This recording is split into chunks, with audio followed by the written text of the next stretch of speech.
سلام. اليوم ان شاء الله جبت لكم معايا واحد الكيكه رائعه، كيكه هماويه ديال التحمر تاع الوجه، راقيه جدا، مذاق خطير مميز. مكونات في المتناول. خليكم مع الفيديو باش كنتعرفوا على المكونات والطريقه ديال التحضير ديالها. ما تنسونيش كذلك من اللايك والاشتراك باش كتكبر القناه وتعم الفائده وفرجه ممتعه. اما بالنسبه لمكونات الكيك ديالنا، اول حاجه نبغي نذكركم بان المكونات خديتهم بعلبه ديال الياغورت. اذا لهذا الغرض غادي نحتاج علبتين اذا ممزوجتين بين اللوز والقرقاع اللي هرمشتهم وحمرتهم. ممكن تكتفي بواحد النوع من المكسرات، لكن من الاحسن تستعملوا اللوز والقرقاع، هكا كيعطي واحد المذاق رائع الكيك. علبه من الياغورت الطبيعي، علبه ممزوجه بين الزيت والزبده من اصل حيواني اللي ذوبتهم على النار، عطاني داك اللون كراميليزي. علبه كذلك من السكر حبيبات، وكميه من التمر المنقوع في ماء ساخن وقطعته إلى قطع صغيرة.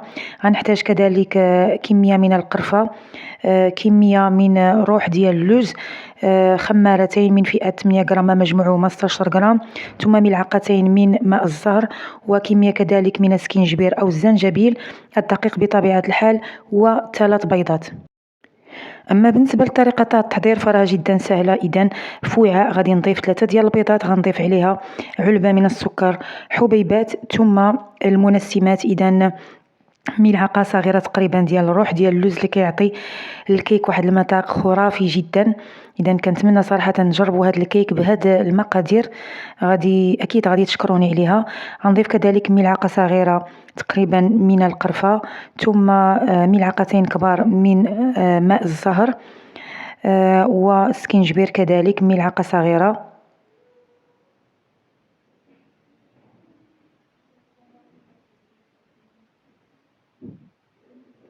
نبغي نذكركم بان المكونات غادي تلقاوهم في اول تعليق. ما عليكم الا الاشتراك بقناتي باش هكا تكبر القناه وتعم الفائده وتوصلوا كذلك بكل جديد. اذا بعد ما كنضيف ديك المنسمات غادي نخفق الكل جيدا. بعدها غادي نبقى نضيف باقي المكونات بالتدريج. اذا علبه ياغورت طبيعي اللي كيعطي الكيك كذلك واحد المذاق، واحد التعليكه جدا رائعه، ومزيج ديال الزيت والزبده. من المستحسن كذلك تحصلوا على داك اللون الكراميليزي اللي كيعطي واحد التوليفه، واحد المذاق جدا رائع الكيك. كذلك غندمج العناصر جيدا، ثم في الاخير غنبقى نضيف في الدقيق.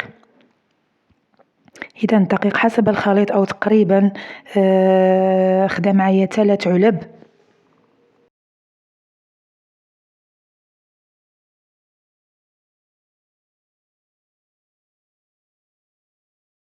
ثم بعدها غادي نضيف خمارتين كيماويتين مجموعهما 16 غرام الخليط السابق، وغادي نعاود ندمج العناصر تاعي جيدا. بالنسبه للخميره من المستحسن هكا تغربلوها باش تخلصوا من دوك الكويرات ودوك الحبيبات اللي تيكونوا فيها. ثم بعدها غادي نضيف تقريبا واحد 100 غرام ديال التمر اللي كما قلت لكم نقعته في ماء ساخن وقطعته الى قطع صغيره. وكما كتلاحظوا معايا مزيج ديال المكسرات، اللوز والقرقاع اللي بعد ما حمرتهم هرمشتهم ضفتهم الى الخليط. ثم في مول اللي دهنته بالزبده ورشيت عليه الدقيق غادي نفرغ محتوى الخليط ديالي، وغادي ندخل الكيك ديالي الفرن على درجه حراره 180 تقريبا واحد 30 دقيقه من اسفل طبعا، و5 دقائق من اعلى.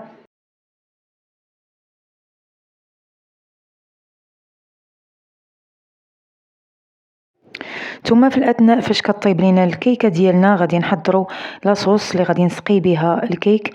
اذا لهذا الغرض غادي نحتاج كما كتلاحظوا معايا علبتين من دانيت كراميل، ثم 100 غرام تقريبا من الشوكولاته البيضاء، استعملت انا نوع غالا.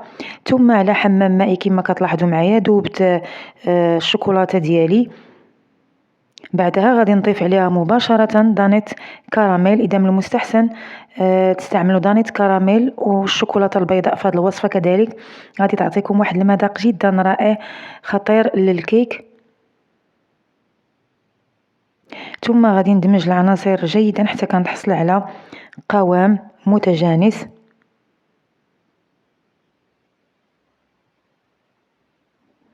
ثم بعد ما كطيب الكيك ديالي وكنخليه حتى كيبرد تماما، غادي نحاول نسقيه بديك الصلصة من الفوق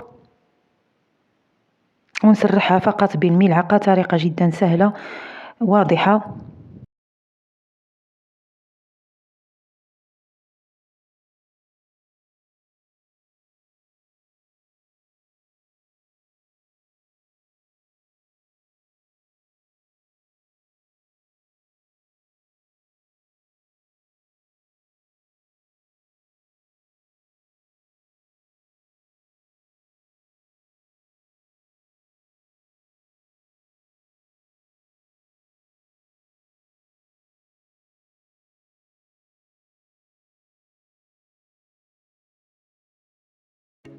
وكان هذا مشاهدي الكرام هو الشكل النهائي ديال الكيك اللي حضرته معكم. كيك أو كعك المكسرات بالتمر والقرفة والسكينجبير وماء الزهر. صراحة كيجي رائع خطير، مذاق جدا خيالي، كيكة جدا راقية ماوية، غتحمر لكم وجهكم مع الضياف. إذا كما كتلاحظوا الشكل ديالها عن قرب، من فوق زينتها فقط بحبيبات الشوكولاتة وبعض أنواع المكسرات. صراحة تستحق فعلا التجربة، وخا نعيا ما نوصف لكم في المذاق ديالها. صراحة خاصكم تجربوها. كيك جدا ناجح على ضمانتي 100%.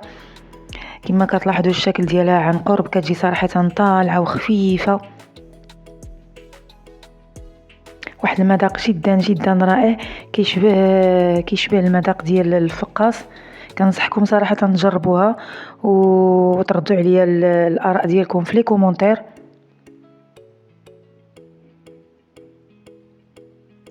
بلا ما نطول عليكم كتر، إذا خليت لكم الراحة، وفي وصفات جديدة وحلقات جديدة إن شاء الله من شيوات إلى متى.